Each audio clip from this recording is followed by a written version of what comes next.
सावरगाव इथल्या भगवान भक्तिगडावर 12 तारखेला म्हणजेच दसऱ्याच्या दिवशी भाजप नेत्या पंकजा मुंडे यांचा दसरा मेळावा आहे आणि याच मेळाव्यानिमित्त सध्या भगवान भक्तिगडावरील संत भगवान बाबा यांची जी भव्य दिव्य अशी मूर्ती आहे या मूर्तीची रंगरंगोटी करण्याचं काम सुरू आहे।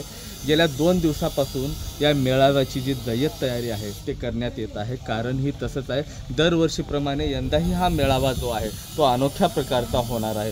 हा जर परिसर जर बघितला जवळपास 6 ते 7 लाख लोक या ठिकाणी येतील अशी अपेक्षा जी आहे ते आयोजकांनी बोलून दाखवलेली आहे।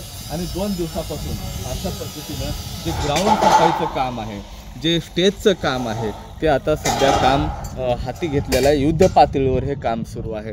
दरवर्षीप्रमाणे यंदा गर्दी जास्त वाढेल अशी अपेक्षा आयोजकाची आहे। कारण ही तसेच आहे, पहिल्यांदाच नारायणगडावर मनोज जरांगे पाटील यांचं मेळावा जो आहे तो होणार आहे। त्यामुळे या पहिल्याच वर्षी 2 मेळावे या बीड जिल्ह्यात होणार आहेत। त्यामुळे इथे जी गर्दी आहे ती वाढण्याची शक्यता आहे असं आयोजकाचं म्हणणं आहे।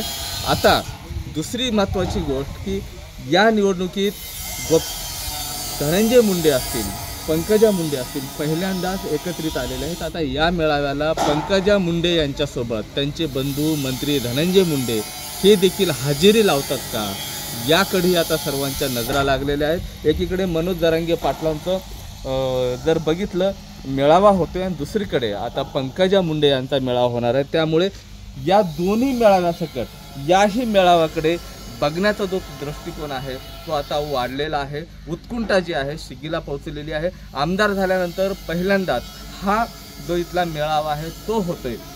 त्यामुळे पंकजा मुंडे नेमकं आता इथून काय संदेश देतील, काय बोलतील, धनंजय मुंडे त्यांच्या खांद्याला खांदा लावून या ठिकाणी येतील का, हाच आता महत्त्वाचा प्रश्न आहे। आणि याचीच उत्कंठा जी आहे ती शिगेला पोहोचलेली आहे। व्हिडिओ जर्नलिस्ट अमित काळेसह मी महेंद्र कुमार मुधोळकर, भगवान भक्तिगड, सावरगाव, TV9 मराठी।